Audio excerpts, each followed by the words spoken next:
વર્ષ 1992 અમદાવાદના વટવામાં આવેલા કુતુબનગરમાં એક મહિલાને મારી અને દાટી દેવામાં આવે છે અને કટ ટુ વર્ષ 2026 34 વર્ષ બાદ આ મર્ડર મિસ્ટ્રી સોલ્વ થાય છે, જેમાં ભૂત પોલીસને પહોંચાડે છે જગ્યા સુધી. અને તમને જ્યારે હું આ કહીશ ત્યારે તમને એવું લાગશે કે ભૂત કેવી રીતના મર્ડર મિસ્ટ્રી સોલ્વ કરે. તો ચાલો શરૂ કરીએ 1992થી. 1992માં પાછા જઈએ.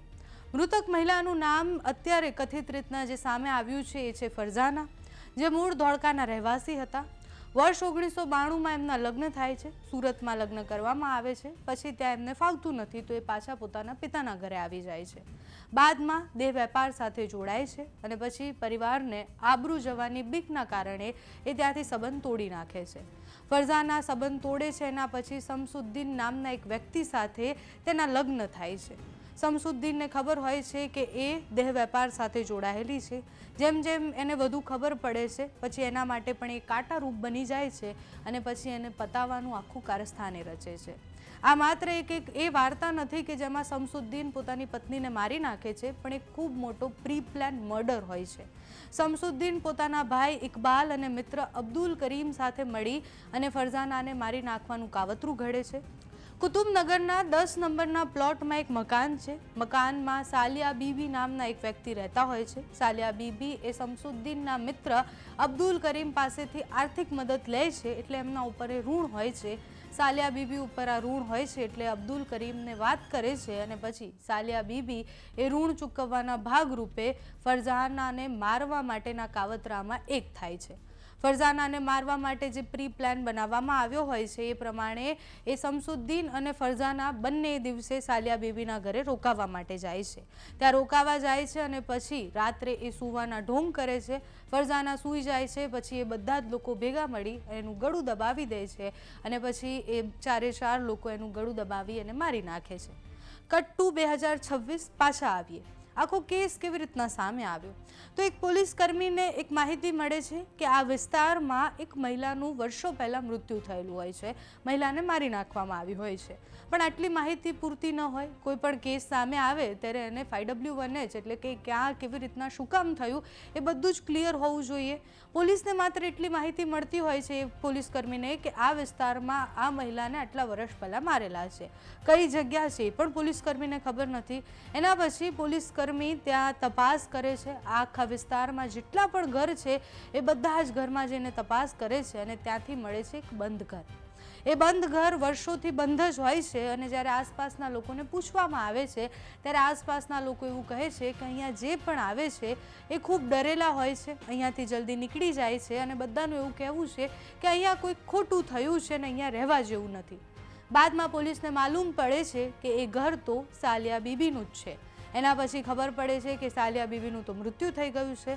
બાદમાં પોલીસ તપાસમાં સામે આવે છે કે એના પરિવારજનો હજી જીવતા છે. પરિવારજનોને શોધવા માટેની આગળની કવાયતો હાથ ધરાય છે.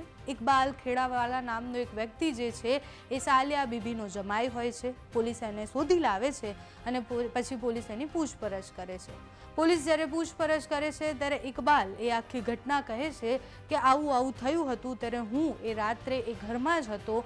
મેં આ બધું જ જોયું હતું અને મને મારા સાસુએ ના પાડી હતી કે તું આ કંઈ પણ કહીશ તો તને પણ મારી નાખીશું, એટલે મેં આ કોઈ જ વાત છે એ પોલીસ સુધી ન પહોંચવા દીધી. બાદમાં પોલીસ એ મુખ્ય આરોપી શમસુદ્દીન ખેડાવાલા સુધી પહોંચે છે.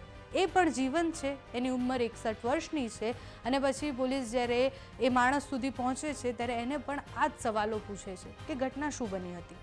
શમસુદ્દીનનું એવું કહેવું હતું કે એની પત્ની એ દેહ વેપાર સાથે જોડાયેલી હતી અને એને એ પોસાય એમ ન હતું એટલે એને મારી નાખવાનું એ કાવતરું ઘડવામાં આવ્યું.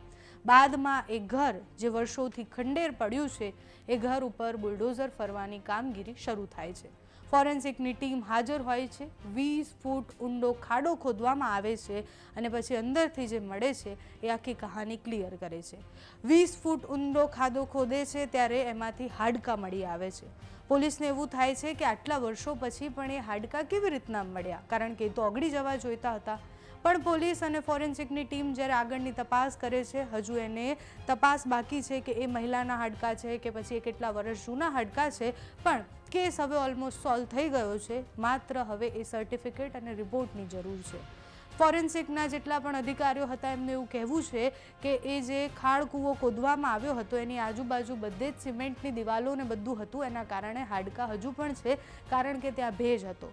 જો સૂકી માટી કાં તો પછી એને માટીની અંદર દફન કરવામાં આવ્યા હોત તો એ અત્યારે હાડકાં ગળી ગયા હોત, પણ હજુ પણ હાડકાં એવા ને એવા જ છે.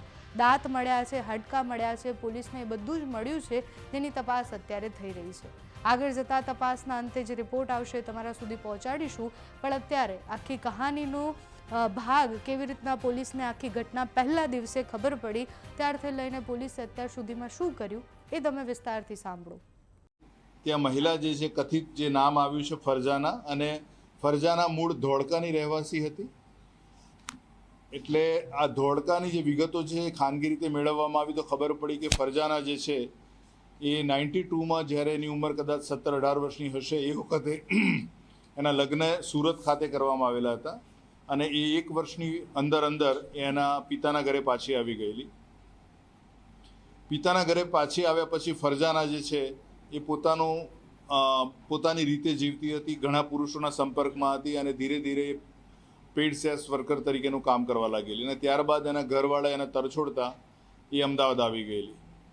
અમદાવાદ આવ્યા બાદ પણ એની એ જ પ્રવૃત્તિ ચાલી હતી, અને આ પ્રવૃત્તિ દરમિયાન જ એનો પરિચય એક શમસુદ્દીન નામના યુવક સાથે થયેલો.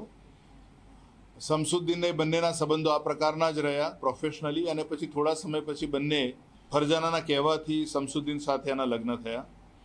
અને લગ્ન જીવન શરૂ થયું એના પછી પણ ફરજાનાએ તેના લગ્ન પહેલાંની જે પ્રવૃત્તિ હતી એ ચાલુ રાખતા બંને વચ્ચે લગ્ન ટકી શકે એમ નહોતા.